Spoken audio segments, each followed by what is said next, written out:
بسم اللہ الرحمن الرحیم۔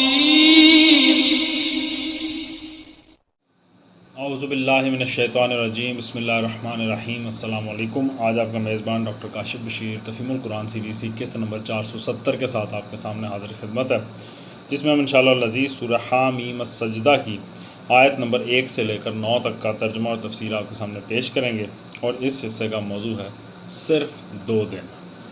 بسم اللہ الرحمن الرحیم۔ سورہ حامیم السجدہ مکی صورت ہے، 54 آیات ہیں اور اس میں 6 رکوع ہیں۔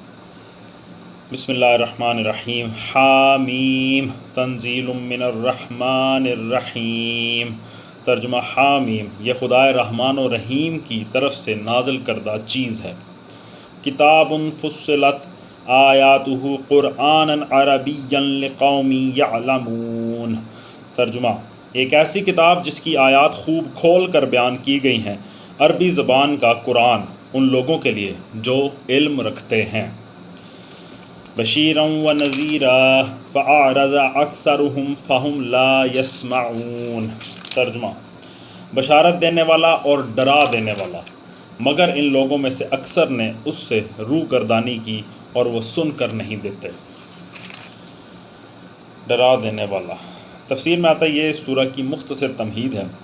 آگے کی تقریر پر غور کرنے سے یہ بات سمجھ میں آ سکتی ہے کہ اس تمہید میں جو باتیں ارشاد ہوئی ہیں وہ بعد کے مضمون سے کیا مناسبت رکھتی ہیں۔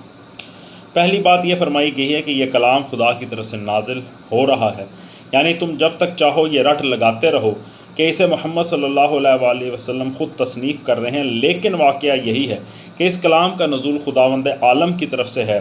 مزید برآں یہ ارشاد فرما کر مخاطبین کو اس بات پر بھی تنبیہ کی گئی ہے کہ تم اگر اس کلام کو سن کر چیں بچیں ہوتے ہو تو تمہارا یہ غصہ محمد صلی اللہ علیہ وآلہ وسلم کے خلاف نہیں بلکہ خدا کے خلاف ہے۔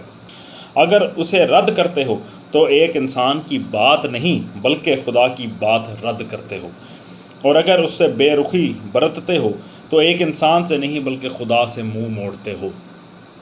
دوسری بات یہ ارشاد ہوئی ہے کہ اس کا نازل کرنے والا وہ خدا ہے جو اپنی مخلوق پر بے انتہا مہربان، رحمان اور رحیم ہے۔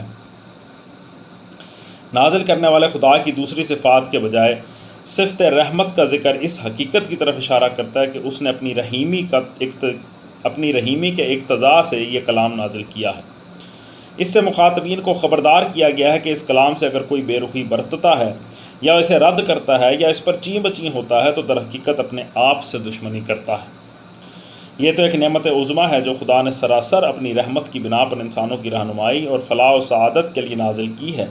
خدا اگر انسانوں سے بے رخی برتتا تو انہیں اندھیروں میں بھٹکنے کے لیے چھوڑ دیتا اور کچھ پرواہ نہ کرتا کہ یہ کس گڑھے میں جا کر گرتے ہیں، لیکن یہ اس کا فضل و کرم ہے کہ پیدا کرنے اور روزی دینے کے ساتھ ان کی زندگی سنوارنے کے لیے علم کی روشنی دکھانا بھی وہ اپنی ذمہ داری سمجھتا ہے، اور اسی بنا پر یہ کلام اپنے ایک بندے پر نازل کر رہا ہے۔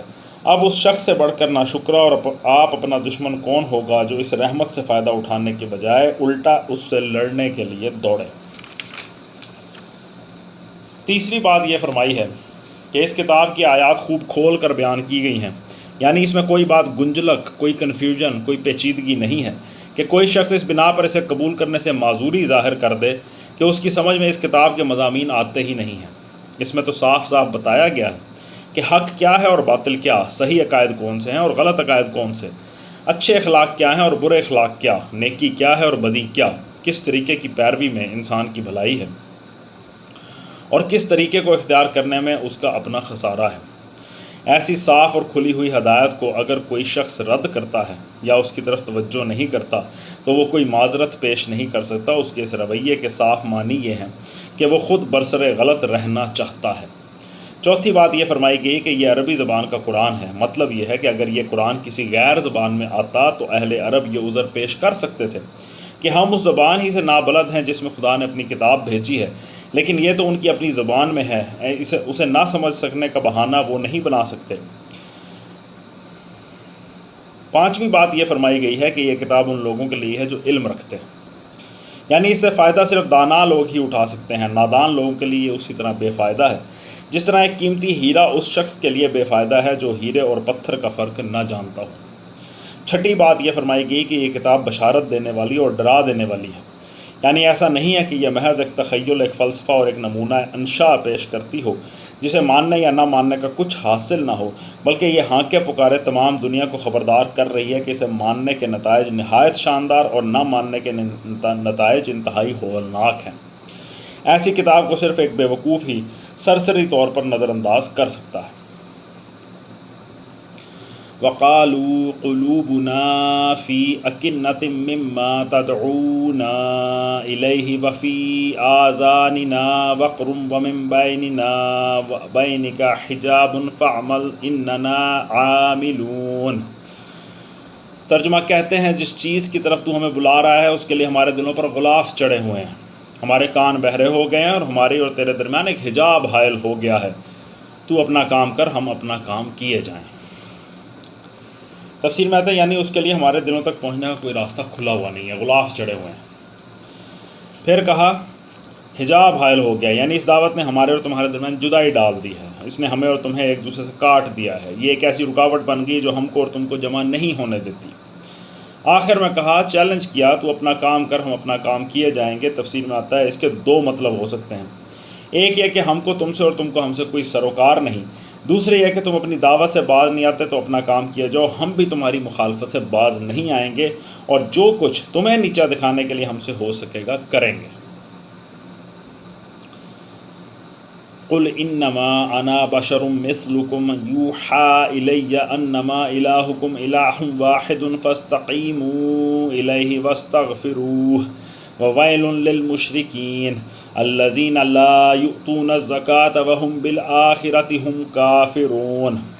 ترجمہ اے نبی صلی اللہ علیہ وآلہ وسلم ان سے کہو میں تو ایک بشر ہوں تم جیسا، مجھے وحی کے ذریعے سے بتایا جاتا ہے کہ تمہارا خدا تو بس ایک ہی خدا ہے، لہٰذا تم سیدھے اسی کا رخ اختیار کرو اور اس سے معافی چاہو۔ تباہی ہے ان مشرکوں کے لیے جو زکوٰۃ نہیں دیتے اور آخرت کے منکر ہیں۔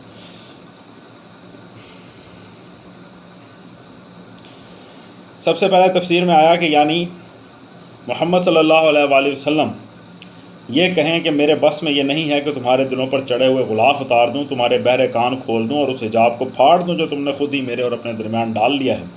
میں تو ایک انسان ہوں، اسی کو سمجھا سکتا ہوں جو سمجھنے کے لیے تیار ہو، اسی کو سنا سکتا ہوں جو سننے کے لیے تیار ہو، اور اسی سے مل سکتا ہوں جو ملنے کے لیے تیار ہو۔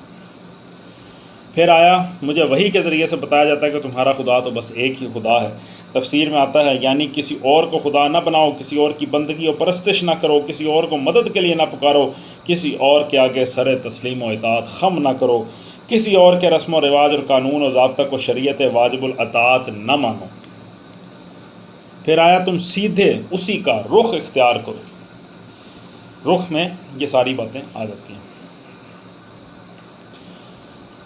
اس سے معافی چاہو، تفسیر میں ہے معافی اس بے وفائی کی جو اب تک تم اپنے خدا سے کرتے رہے، اس شرک اور کفر اور نافرمانی کی جس کا ارتکاب تم سے اب تک ہوتا رہا، اور ان گناہوں کی جو خدا فراموشی کے باعث تم سے سرزد ہوئے، معافی مانگو ان سے۔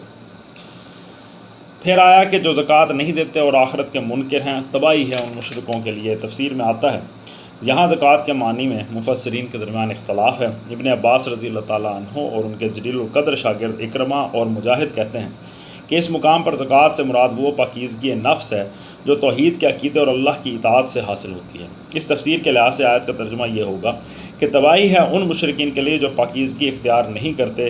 دوسرا گروہ جس میں قتادہ، سدی، حسن بصری، ضحاک، مقاتل اور ابن صائب جیسے مفسرین شامل ہیں، اس لفظ کو یہاں بھی زکوٰۃ مال ہی کے معنی میں لیتے ہیں۔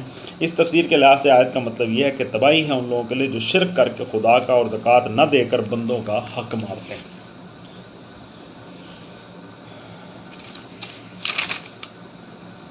ان الذین آمنوا وعملوا الصالحات لہم اجر غیر ممنون۔ ترجمہ رہے وہ لوگ جنہوں نے ایمان لیا اور نیک اعمال کیے، ان کے لیے یقیناً ایسا اجر ہے جس کا سلسلہ کبھی ٹوٹنے والا نہیں ہے، جو ابدی ہے۔ تفسیر میں آتا ہے اصل میں اجر غیر ممنون کے لفظ استعمال کیے گئے جن کے دو معنی اور بھی ہیں۔ ایک یہ کہ وہ ایسا اجر ہوگا جس میں کبھی کمی نہیں آئے گی، دوسرا یہ کہ وہ اجر احسان جتا جتا کر نہیں دیا جائے گا جیسا کسی بخیل کا عطیہ ہوتا ہے، اور اگر وہ جی کڑا کر کے کسی کو کچھ دیتا بھی ہے تو بار بار اس کو جتاتا ہے۔ ایسا معاملہ نہیں ہوگا۔ قل أئنکم لتکفرون بالذی خلق الارض فی یومین وتجعلون له اندادا ذلک رب العالمین۔ ترجمہ، اے نبی صلی اللہ علیہ وآلہ وسلم ان سے کہو، کیا تم اس کو خدا سے کفر کرتے ہو اور دوسروں کو اس کا ہمسر ٹھہراتے ہو جس نے زمین کو 2 دنوں میں بنا دیا؟ وہی تو سارے جہان والوں کا رب ہے۔ 2 دنوں میں جس نے زمین کو بنا دیا، اس خدا کا کفر کرتے ہو۔ صدق اللہ العلی العظیم۔ الحمدللہ آج ہم نے سورہ حامیم السجدہ کی آیت نمبر 9 تک کا ترجمہ اور تفسیر آپ کے سامنے پیش کیا۔ اللہ تعالیٰ سے دعا ہے اللہ تعالیٰ ہمیں زیادہ سے زیادہ قرآن مجید کے مطالب و مضامین کو سمجھنے اور ان پر عمل کرنے کی توفیق عطا فرمائے۔ اسی دعا کے ساتھ آپ سے اجازت چاہیں گے۔ اپنا بہت خیال رکھیں۔ آپ لوگوں کا بہت بہت شکریہ۔ اللہ حافظ۔